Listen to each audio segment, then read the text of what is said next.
Hi guys, Arthur here from Homeowner DIY. Today what I'm going to do is I'm going to do a plumber's overview to BPEX. Now, in my area here, BPEX is what you're going to see probably about 95% of the time. PEX is modern material for water pipe.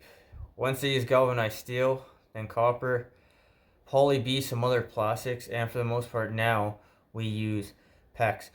So what I'm going to do is I'm going to go over the material, the tools, and some ins and outs for PEX installation. Alright, so this is our material. So starting with our pipe, this is 1/2 inch PEX. This is white. It says 1/2 inch right here. This is 3/4 PEX. It says 3/4 right here. Now you can get other colors of PEX as well. You can get red and blue. So I have some blue here, but for the most part I just use white. For clips, we have talons. So these are 3/4 talons.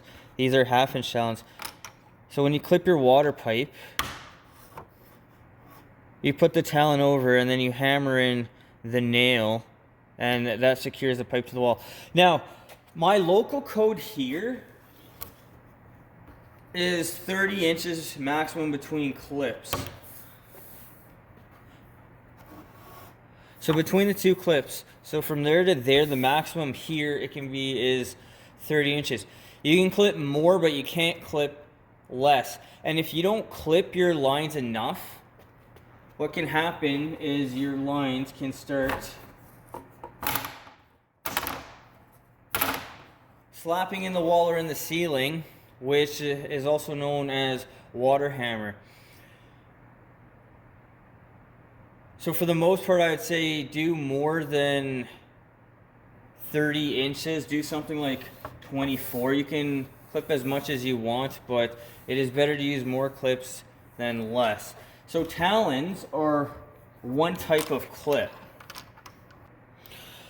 Alright, so these are another type of commonly found clip. These are called ICs or Mickeys. If you turn them over, it looks like Mickey Mouse's head. But these clips, if you're going under joists or you're going through studs, you can use these clips to attach the PEX to the piece of wood.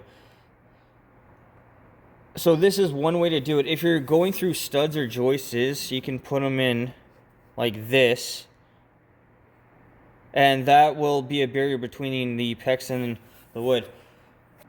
So when you're going through studs, the plastic is supposed to be inside the wood. If you put it like this and this pipe is going through the piece of wood, you've put this backwards. This is something I commonly see. These clips, I don't think you can actually get from the big box store, but by code, when you're going through a floor or a top plate for a wall, if you want to attach to a piece of wood like this here, talons are not always practical, so you can use these as well. By code, it says every second joist, and then on any metal or sharp spots. So if this was a piece of metal like a heating duct, they tell you that you need to put it like this so there's a barrier between the two. PEX pipe is not allowed to touch metal because they see that you can eventually damage the pipe and cause a leak. So what we'll do now is we'll look at fittings. Alright, here we have PEX fittings. So this stuff here is 3/4 and then on the right is 1/2. So we have 90s. We have a 3/4 by 1/2 T, so 3/4 by 1/2. We have rings. So you can see the difference in the size. This is PEX by MIP. This is a cap. This is a sweat by PEX adapter, so you solder this side here. Coupling 90, a cap, and then this is FIP by PEX. So this is some of the fittings that you're going to come across. There's more than this, but this is what I will generally carry for most jobs, and it's generally what I need. These types of fittings here, these combination fittings, this is when you are running from the main when you have a bigger pipe going into a smaller pipe. Alright, these are our PEX tools. So I have 1/2 inch close quarter crimpers. These are 1/2 inch standard crimpers, 3/4 standard, 3/4 close quarters, 3/4 block crimpers. This is a go, no-go crimp gauge. So here it says go, down here it says no go. So the idea is that you'll slide it in to the go. If it fits, you go to the no go and it shouldn't fit. So this is 1/2, 3/8, and then this is 3/4. These are ring cutters, and then I have a set of metal cutters and then plastic cutters. So what we'll do now is we'll go through how these tools work. Alright, first we'll start out with 1/2 inch close quarter crimpers. So the way these work is you pull down, that'll open the jaws, and then you push up. And then when you put your joint together,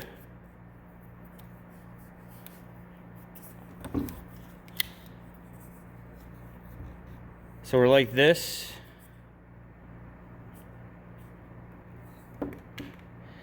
Put it over. Push, and then here you're going to squeeze. Now, the thing about these are it has this big block. So when you're crimping, you need to make sure that you're away from another joint. So like this here.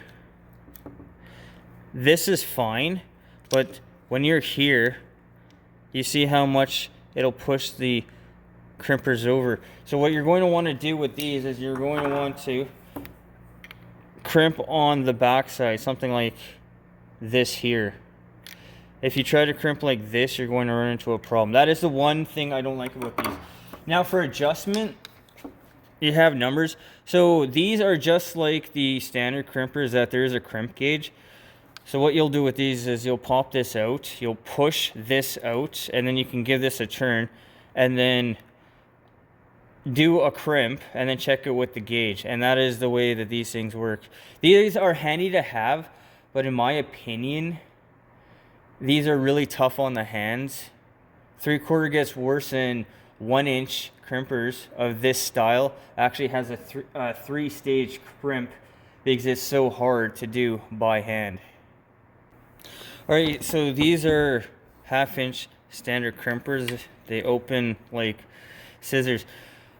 So there is a tag here that would give you the measurements from here to here, to calibrate the crimpers. Now, because this has been damaged, what I did was I engraved the measurements here. So this says 7 3/4 to 8 1/4. That is the range for these crimpers. So when they are calibrated, they have a bit of a bounce to it. But the way to check for the calibration is you'll measure from here to here. So when you do this, butt the jaws up here together, it has to be closed like this. It can't be like this, otherwise it's going to throw off your calibration. But what you'll do is measure from bottom to bottom. This is 7 3/4, so this is within calibration. Now you will feel when they are out of calibration by, it feels like they slipped and they're too smooth. So the way to adjust these crimpers is you have an Allen key here and an Allen key here. So this is the lock, and then this is the adjustment. So if we're going to look at it from the side, you undo the lock, and then this one here, you're going to push in. You're going to tighten it. By doing that, that's going to separate these jaws. So this is right now at 7 3/4. It's at minimal. So what I'll do is I'll readjust them.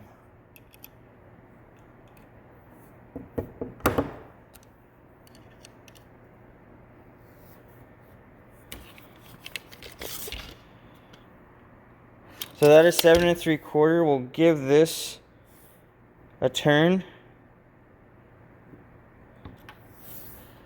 Push it back together.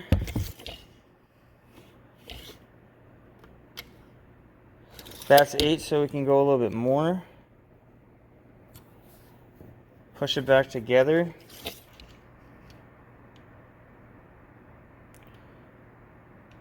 That is 8.5, so we'll give it just a tiny bit the opposite direction right there. We'll push it back together. And right there is about 8.25. So now we'll go back to the bottom one.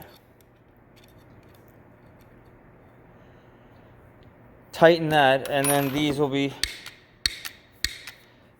calibrated. Now, same thing.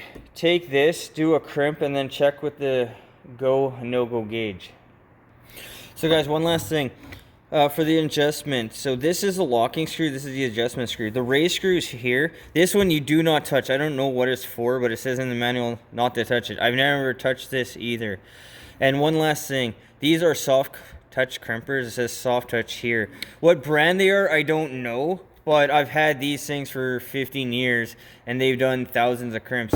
So you'll know when your crimpers have worn out when no matter how much you adjust it, the go, no-go doesn't work properly anymore.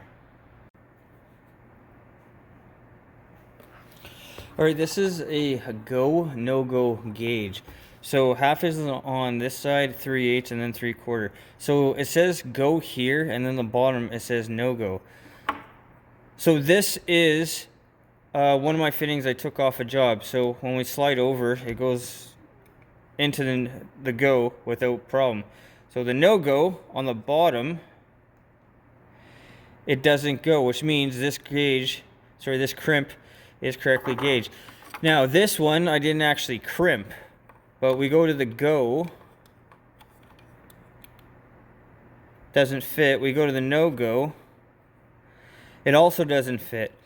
But the no-go is not what we're really after. We're going after the go. We're gonna follow this. So because this crimp hasn't been, this crimp ring hasn't been crimped,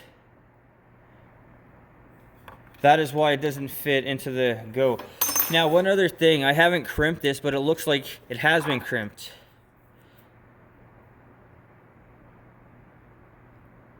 These have been crimped, this one hasn't. You can't tell the difference.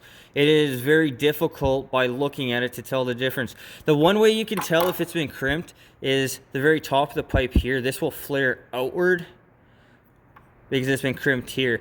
But that is the one problem with this system, is you don't know if it's been crimped or not from a distance. Another issue is that these rings can slide up and down. Now this one is relatively tight so it doesn't move, but you can have the issue where this ring, if you're vertical, keeps sliding down. So when that happens, take a pair of channel lock pliers and just give this a squeeze to hold it in place. Alright, these are what I call block crimpers. So they have 2 blocks. So what you do with these is you loosen off the nuts. I believe these are 9/16.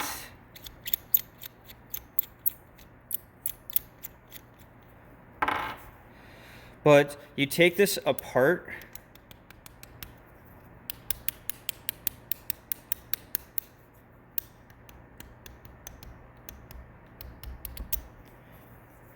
And then you will put this over the ring that you want to crimp. You'll put the nuts on, and then you'll tighten the nuts back and forth until this is crimped all the way down. This is by far the slowest, but in some tight spaces, this is what you're going to need to be able to do the crimp. Now, one thing about crimping pecs, it's about prefab. You have to think, what is the easiest way to crimp something? And there are the times when you can't get anything in, so you have to resort to these. Alright, these are Pecturing cutters. So they will cut the ring right here. So with these ones, you unlock it. And if you want to salvage this fitting, these rings are no good. So if you want to salvage this fitting, what you can do is cut the pecs off close to the fitting here, and then you can cut this ring off. Alright, so this is our pipe. These are my good PEX cutters, so they're spring loaded, so they open like this. I would recommend get these cast metal ones because these seem to last a lot longer than the plastic ones. But when you want to cut your pipe, you're going to spin the pipe as you clamp down. If you don't spin the pipe and you just push, you're going to put more stress. It's easier to cut the pipe if you spin it.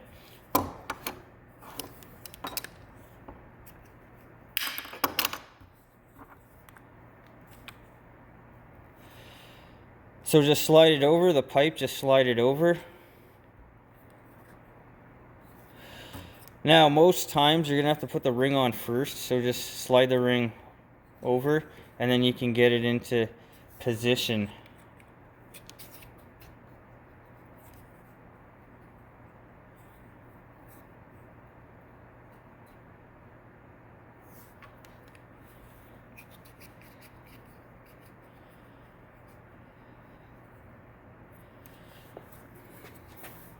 All right, so what we have here is 3 different joints. So this one here, you want about an eighth of a gap back. This is what you want. This one is too low down here, and then this one is too far back. So make sure that you have your ring an eighth of an inch back on all 3 sides. And this is the way that you want to crimp your ring. All right, so for our crimpers, all we're going to do is put it over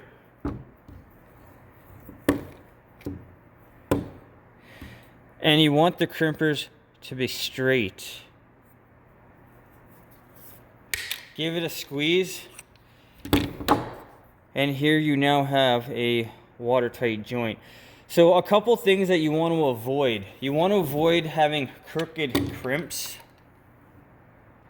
Alright, so you can see how the crimpers are straight and how the pipe is going like that. That means this crimp wasn't straight.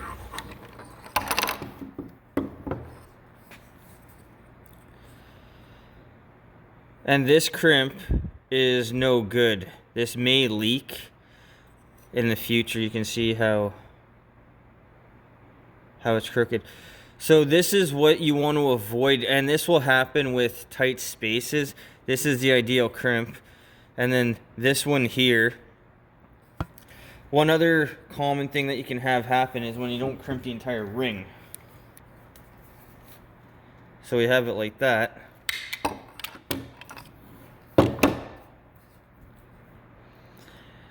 So this is a good crimp. Sorry, this is our good crimp. This is a crooked crimp that you can see like that. And here is only half the ring crimp. So no good, and this is our good one. This is the one other type of bad crimp that you can have when the pipe is not all the way onto the end of the fitting. If you crimp this on and it's like this, cut this out and remove this because this can blow off over time. That is what we want. Have an eighth of an inch gap, our ring, crimp it, and make sure it is nice and neat just like this. Alright, so guys, one thing about swooping or bending the pipe. So we have our pipe here. What we can do is we can bend it like this so we don't have to use fittings. We'll get better flow, it's cheaper, and we'll have less chance of a leak. Now, the one thing about bending pipe is if you start to go too much, you can see how at the very top, the pipe will actually start to change shape. So if you go too much, you're going to actually create a bit of a restriction. So this is too much. But if you keep it way out like this, then you're going to have a nice bend. Now, using clips, what you can do is clip it here, here, and here, here, and that'll hold the nice shape. And when you have something that looks like this, you're going to get more flow, less chance of a leak, and overall better performance. Alright guys, so that concludes the overview for B-PEX. So I didn't mention this earlier, but when you kink B-PEX, you have to cut it out and couple it. You can't fix a kink with B-PEX like you can with Apex. With an Apex, if you take a heat gun or a torch, you can heat up the kink and it'll bounce back. Apex has a memory which BPEX doesn't. So overall, PEX pipe is relatively cheap. The fittings are expensive.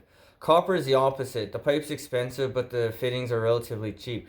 Now, when it comes to PEX, it gives you more flexibility with, you're able to swoop things. You can put bends in the pipe opposed to copper. So that's one thing that I like about PEX. PEX also has less frictional loss than copper, so you will get better flow. But PEX is a reliable system. It's quick. You don't need any heat when you crimp. You can put shark bites on PEX as well. I don't really use shark bites because, you know, at $12 a fitting opposed to a $2 connection using crimp rings and fittings is a lot more cost effective. Now the tools have gotten cheaper over the years. I think the standard crimpers you can get for less than $150 now. These crimpers here, this is still my original set. So I've done, you know, thousands of crimps and I haven't had any problems. Guys, I hope you enjoyed the video. I hope you learned something. I hope something here is going to help make your journey using PEX that much easier. Guys, till next time, please hit the like button, subscribe, and I'll see you on the next project.